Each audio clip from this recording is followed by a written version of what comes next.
Yo guys, what is up? This is Scummers from MenuDocs speaking. Coming back at you with Discord.py episode 4. Today we're going to be making a simple blacklisting system using the onMessage event. So, right from the get-go, we're just going to go ahead and import JSON. Because, quite simply put, we are going to have some storage that persists no matter what if we turn the bot off or so. We're going to be using a JSON file, which we need to create under our bot.conf directory. Just calling it blacklist.json, so it's really simple. And a JSON is essentially just a dictionary represented in a text file. So there are also strings as keys, and so for my key I'm just going to call it blacklisted users, and we're going to make it a list so that we could just work with it simply in our code to save a lot of effort. That's essentially all we need to do with our blacklist.json file. So let's get into making the actual code for it. So right away I want to make an attribute of bot called bot.blacklisted underscore users as a list. That way we can save it to a bot attribute rather than having to attempt to fetch it from the storage in our JSON file every single time a message is sent. This is a very good idea because, quite simply put, reading and writing files a lot is a bad idea. Because with any dynamic data storage, you want to keep that down. Otherwise you're going to run into issues with data loss and overwrites and just a lot of things you really want to avoid. And so also here, I've created a couple function calls, and essentially what I'm doing is here I'm reading the JSON into a variable, and then I'm going to go into the JSON and we're going to just use the blacklisted users key to only get that variable out of the data. So essentially that variable has just been set to the blacklisted users. Now we need to create a couple functions to actually read the files. We're making them functions because if we call them multiple times in our program, it just makes it way easier. So we're just going to do with open, then we're going to do an f string because it takes a path. So we're just going to do the current working directory just to make sure we're in the right place. Bot underscore config, and then we're going to pass in the file name. Sorry, didn't mean to put cwd there. So we're going to put filename.json, and we're going to open that as just a file.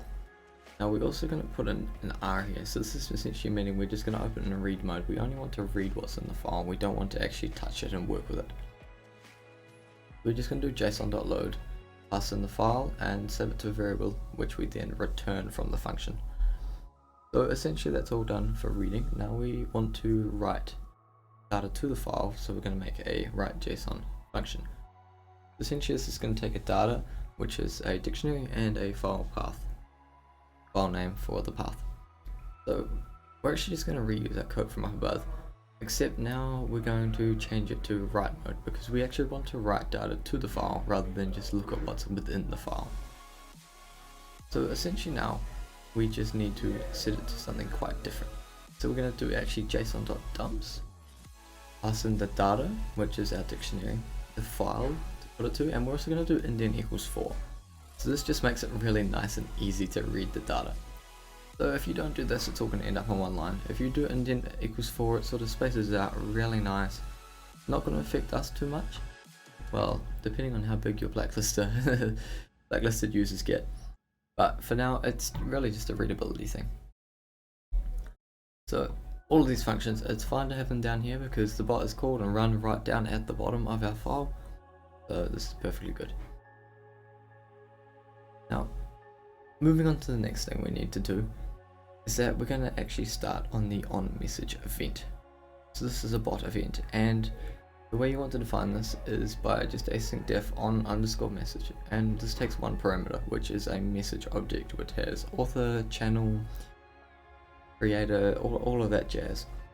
You can find some more in the docs. Now you want to ignore yourselves for this because otherwise you're going to run into a lot of recursion where the bot sending a message keeps tripping on message, which is really just not wanted.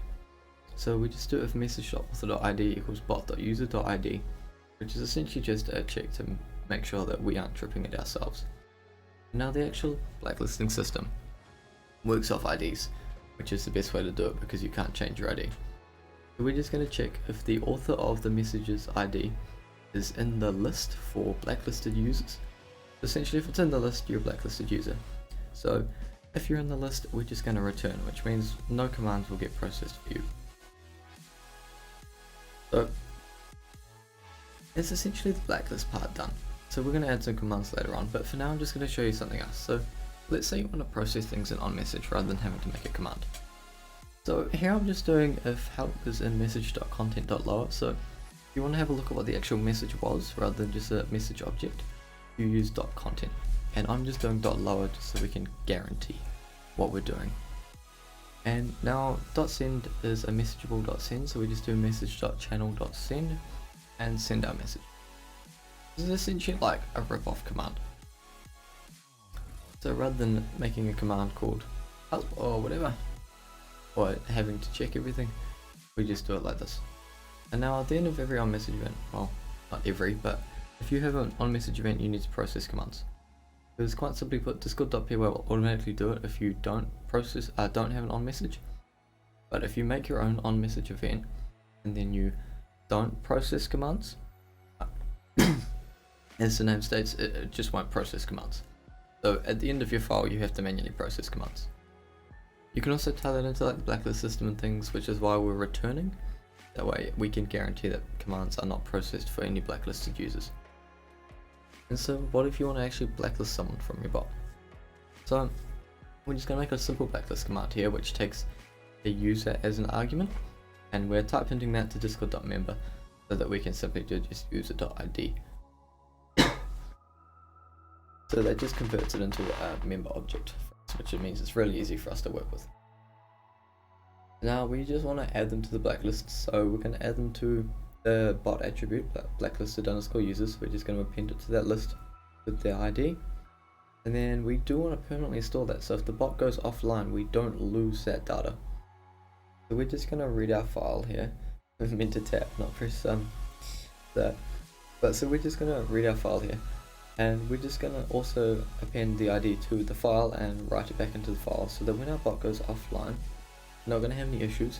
And then whenever we reboot the bot, it's just going to read that blacklist file and it'll be back to where it was. So that way if you restart the bot or it crashes or anything, you're not going to lose those people who are blacklisted, so they can't get away with things if you restart your bot, pretty much. And then just to confirm everything's worked, we're just going to say, hey look, I've blacklisted, in the username for you. But like, what if you want to like unblacklist someone? So quite simply put, that's what we're going to do now. So we're just going to define it as async def unblacklist and pass in the same command parts as blacklist, because we need a user argument and we have to remove them from the file. So what we're going to do here is just pretty much copy the code from before and change it from append to remove. Really quite that simple. So quite simply put, all this is going to do is just make sure to add or remove certain user IDs from a list. That is essentially how this whole thing works. It's just a list of IDs, and then in onMessage we just check if the author's ID is in this list of IDs. If it is, we're going to assume they're blacklisted, and then we're not going to process commands from them. So now that we've done this, why don't we just pop over into Discord and I can show you it working. Sweet. Cool. So we're just going to run the bot, and now that the bot's running, let's just test out our onMessage for the help. So just be like, hey man, how can I get help? And then it checks this help in the message, it sees it, so it says, hey, why don't you run the help command with that help? But you will notice that even when we run the help command, it pops up. So if we jump in onMessage and we replace this and use starts with rather than in, we can get it to work so that it doesn't keep popping up even when you're running the help command, which is what it actually tells you to do. So if we just have a quick look here, I do have to restart the bot though. So you notice here the syntax is actually incorrect, which is something I didn't quite figure out there, but there's some good debugging in that my if statement isn't actually finished correctly. I thought I'd keep it in there, but I hadn't. So you notice here, set invalid syntax. You just quickly jump under there, chuck the right thing in, and rerun the bot. So now you'll notice that if it starts with help, it picks up on it and it sends a message. But when it doesn't start with exactly help, it doesn't pick up on it, which is precisely what we want. So now we're just going to blacklist myself, just to prove that commands don't work. So you see I've been blacklisted, and it doesn't accept commands even if I try like unblacklist myself, because naturally that's a command and I can't use them.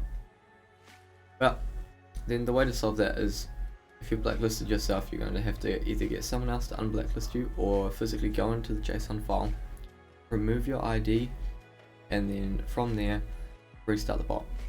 And for security purposes, we're just going to actually chuck a couple decorators on here just to make sure that only the owner of the bot can blacklist people, because otherwise anyone can blacklist people, which is probably not a really good thing. And we also don't want you to be able to blacklist yourself, so we're just going to check if the author's ID matches the ID of the person we're trying to blacklist, and if it does, we're essentially just going to say, hey look man, you can't blacklist yourself, and then we're going to return.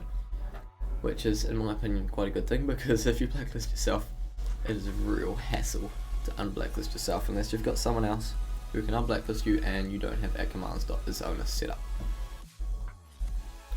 So we're just going to jump back in Discord and just prove that it can't blacklist me. Now, because it does type into discord.member and it converts your input into a object, you can actually use IDs to blacklist people. If you can't tag them, if you want to run the command in one of your staff channels they don't see, you simply copy their ID and then you can still run the command, and you see it works perfectly fine. So following on from that, we're actually now just going to pop in and just have a look at a couple of things in the code with regard to processing commands. So you remember earlier how I said that if you don't process commands and you've got an on-message event, it doesn't work. So you'll see the bot's still running because it's detected our help message, but whenever you try running any commands it doesn't work. That's because I've commented out the processing commands part, and quite simply that means that it's not actually processing any of our commands at the moment, which is why we have to simply, but that just means that you just have to make sure to uncomment process commands and make sure you process commands within your on message event. Otherwise, this is it for episode 4, guys. I hope you enjoyed. The links, as always, will be in the comments. If you need anything else, hit us up on Discord, we can help you out. Peace.